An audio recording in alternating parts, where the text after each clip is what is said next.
வணக்கம் நண்பர்களே. நேற்று ஓபிஎஸ் பன்னீர்செல்வம் அதிமுகவிலிருந்து பிரிந்தவர் அல்லது பிரியாமல் பிரிந்திருப்பவர். ஓபிஎஸ் என்றாலே எல்லாத்துக்கும் தெரியும், மற்ற அடையாளங்கள் தேவையில்லை. நேற்று அவர் முதல்வர் ஸ்டாலினை சந்திக்கிறார். காலையில் வாக்கிங்கில் சந்தித்ததாக ஒரு தகவல். மாலையில் நேரடியாக வீட்டிற்கு தனது மகனுடன், அதாவது ஓபிஎஸ் தனது மகன் அவரோட ரவீந்திரநாத் அவரோட போகிறார். கிட்டத்தட்ட அவர் திமுகவில் இணைந்து விட்டதாக அல்லது திமுகவிற்கு தனது ஆதரவாளர்களை கொண்டு தேர்தலில் ஒரு ஆதரவு தெரிவிப்பார் என்ற அளவிற்கு அவர் தயாராகிவிட்டார் என்பது புரிகிறது. திமுக ஓபிஎஸ்ஐ பயன்படுத்தி தனது தேர்தல் பிரச்சாரத்தை முன்னிறுத்துமா, அல்லது ஓபிஎஸ் திமுகவிற்காக வாக்கு கேட்டு தமிழகம் முழுவதும் பயணம் செய்வாரா என்பது ஒரு பக்கம். அப்படித்தானே அர்த்தம்.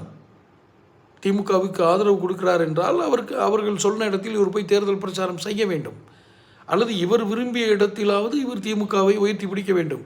இவருக்கான சில சீட்டுகளை வாங்கிட்டு, எம்எல்ஏ சீட்டுகளை வாங்கிட்டு அந்த பிரச்சாரத்தை செய்தான் ஆக வேண்டும். இப்படி போனால் ஓபிஎஸ்க்கு வேண்டுமானால் அது நன்மையாக இருக்கலாம். ஏனென்றால் அவர் இப்போ எந்த கட்சியும் இல்லை, தனியாக கட்சி ஆரம்பித்து அது ஒரு பெரிய தலைவலி பிடித்த வேலை. அது அவருக்கு ஓபிஎஸ்க்கு தெரியும். கட்சியில் இருந்திருக்காரு, முதல்வராக இருந்திருக்காரு, அவருக்கு தெரியும். அதனால் இருக்கிறவங்களோட ஒட்டிக்கிட்டால் நல்லதுன்னு கூட நினைக்கலாம். அப்படி ஒருவேளை ஒன்றா போனால் திமுக நிர்வாகிகள் அவர்கள் வசிக்கும் இடத்தில் உதயசூரியனுக்கு வாக்கு கேட்க முடியுமா? எந்த மூஞ்சி வச்சுட்டு போவாங்க? இதுதான் திமுக நிர்வாகிகள் மத்தியில் இருக்கிற ஒரு கருத்து. நீங்கள் ஓபிஎஸ்ஐ தேர்தல் பிரச்சாரத்திற்கு பயன்படுத்தினால், அல்லது ஓபிஎஸ்ஸின் முகத்தை வைத்துக்கொண்டு நாங்கள் எப்படி திமுகவிற்கு வாக்கு சேகரிப்பது அல்ல ஓட்டு கேட்பது, ஓபிஎஸும் ஸ்டாலினும் ஒரே வேனில் வருவார்களா? அப்படி ஒரு காட்சியை பார்த்துக்கிட்டு லோக்கல் நிர்வாகிகள்லாம் எங்களை ஓட்டு போடுங்கன்னு கேட்க முடியுமா? அது வாக்குகளை சேகரிக்குமா?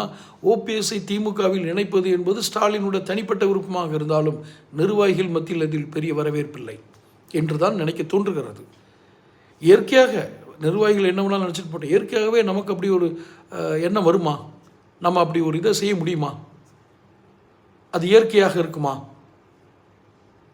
ஆக திமுகவின் நிர்வாகிகள் மத்தியில் ஓபிஎஸ் இணைப்பு என்பது ஒரு எதிர்ப்பை தான் உருவாக்கும், கட்சி தோல்வியடைவதற்கு வழிவகுக்கும் என்று நினைக்கிறார்கள். தொடர்ந்து சேனல் பாருங்கள், சப்ஸ்கிரைப் பண்ணுங்கள், நோட்டிஃபிகேஷன் பில் பதிவு பண்ணுங்கள். அப்போ தான் உங்களுக்கு வீடியோக்கள் வந்து சேரும்.